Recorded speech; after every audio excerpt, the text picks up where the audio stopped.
What's up everyone, it's Jambors, new video, and in this video I will be talking about the juries, and I will take it from a different corner than usual, because normally I'm saying like what a huge mistake is that we don't have them in semifinals. Like, competition makes no sense. We have completely different rules in one part of the Eurovision and the completely other one in grand finals. In my opinion, this is not fair, but I kind of understand it. First of all, why it happened, and second of all, that I really believe, especially after this year, that we need to really reform this whole institution. Let's talk. Alright guys, welcome back to my channel. Very glad you're here. And before I start, just ask you for subscribing to the channel, like the video, share the video, ring the notification bell not to miss any of my other future videos, or become a member and have all my videos in advance and also have some exclusive content just for you. For example, all of the masterclasses where I'm going deep dive into each of staging of Eurovision, and I'm going in such a crazy detail that you're never probably thought about it, really. And I'm talking as a professional, so it's also a very different than from this fun perspective as you have everywhere else, which is also good, but this is just different and really worth your investment. Anyway, let's talk about the thing which tearing me apart much more than everything what kind of happened this year's Eurovision. Even this really tears my heart and I feel very bad about it. The conclusion is somewhere else, but this is more likely the change which really recreates the shape of whole Eurovision for the future, and this is those rules with juries, no juries, and so on, and juries themselves, which I think it's the very important element at Eurovision, makes it a professional contest, makes it a balanced contest, makes it appealable, approachable by everybody, also for producers not to be sure what they should bring, because if we keep it on the people in the semifinals, we already saw it this year. You should dance with a good song, you should dance. If you have good neighbors, if you have good song, this is a bonus for you. You more likely get through. And also, if you bring in fun and you're in a very good semifinal, you're 99% get to the finals. This is what happened. This is how people will vote for fun, which I cannot blame them for this. Like, this is okay. The issue I have with this, that it will determine the Eurovision for the next years, because the producers will say we need to get to the finals.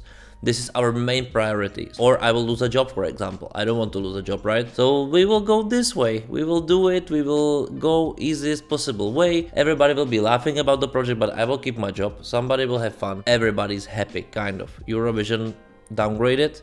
And for the other people who will say like we need to get Eurovision brand back where it was in 2016 to 2021, maybe 2022 included. Let's it will make you such a worse, it will be hardcore, you know, hardcore to really reshape it again. And I think it's a pity. But why this happened? Because juries were cheating, right? Or there was bribing. Of course, again, amazingly terrible communication from the EBU and from the all concerned parties, that we don't know how this end up, right? So we don't really know if anybody cheated or not, if there were fines or not. We don't know nothing. So did it really happen? Probably. Who knows? Like, I think this is something what we should know, because those things are very, very important.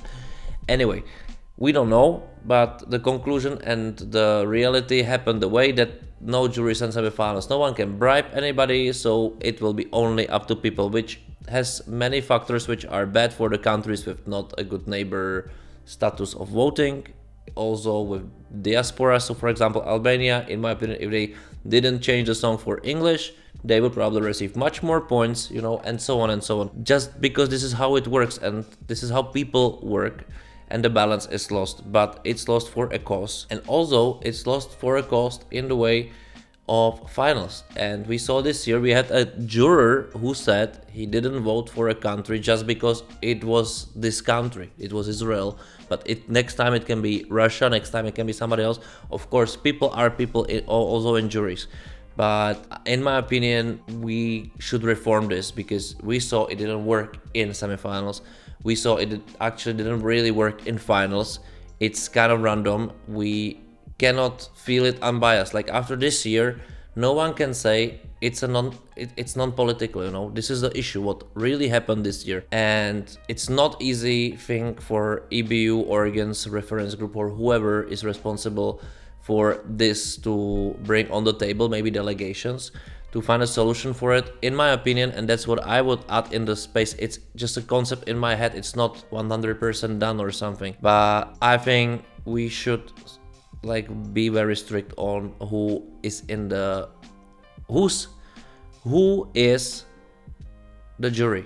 In my opinion, in my really honest opinion, it should be just music journalists. It should be music journalists. They shouldn't be brought in by the broadcasters, even though that's how to say, this is the matter of trust, right? But the trust was broken, so we cannot trust. I think those people shouldn't be brought in by broadcasters. It should be by some specific organ of EBU. It should be after consultation from countries somehow, and those juries should be really have a big valuation. They should be paid for it the same way somehow. It should be a prestige position, and it should be done very, very differently, the way that the televisions, the broadcasters has no power over it. I understand why it works right now, but as we saw, it doesn't really work. It doesn't work what kind of people you have there, because they're basically breaking the rules openly.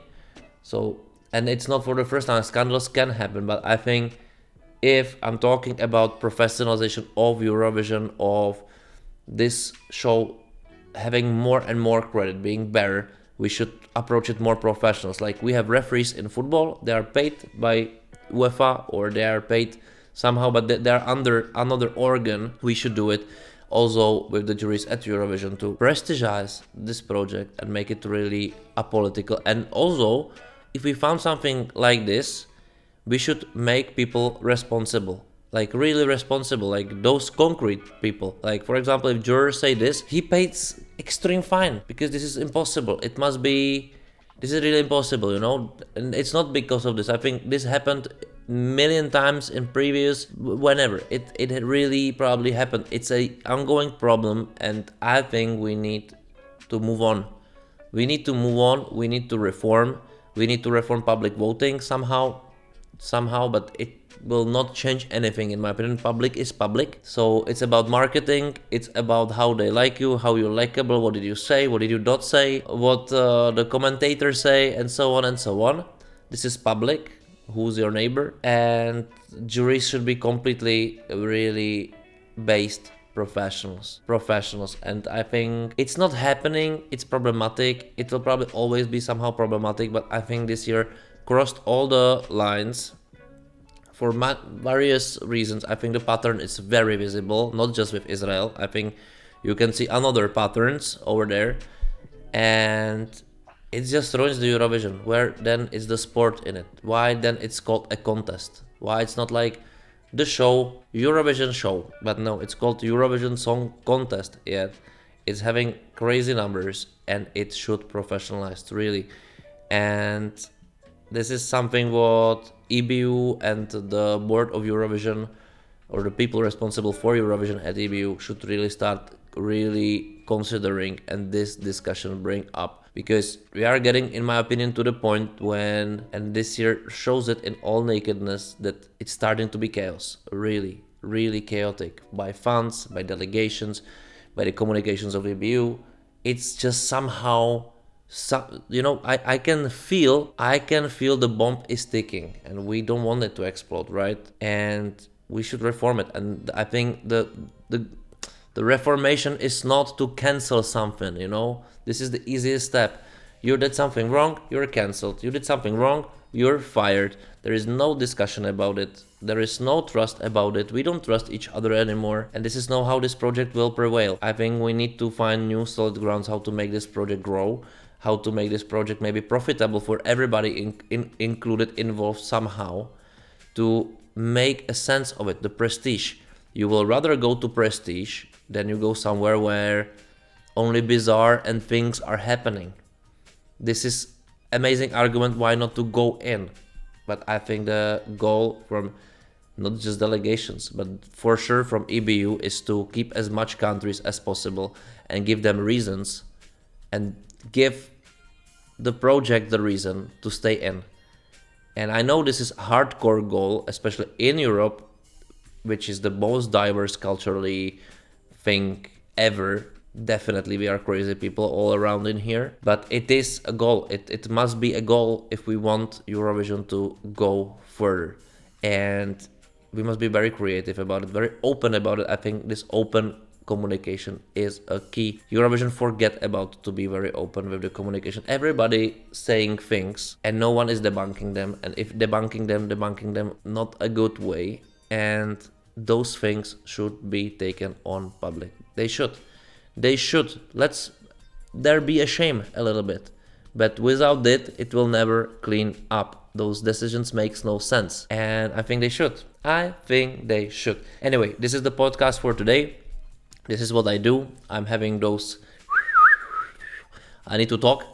And yeah, I'm very curious about your opinion about it, about this topic especially. And yeah, write me them in the comments below. Don't forget to subscribe to the channel, like the video if you liked it, and consider becoming a member. So you have this video, of course this video you're already watching it, but videos like this in advance and also a special content just for members. And see you there. See you next time.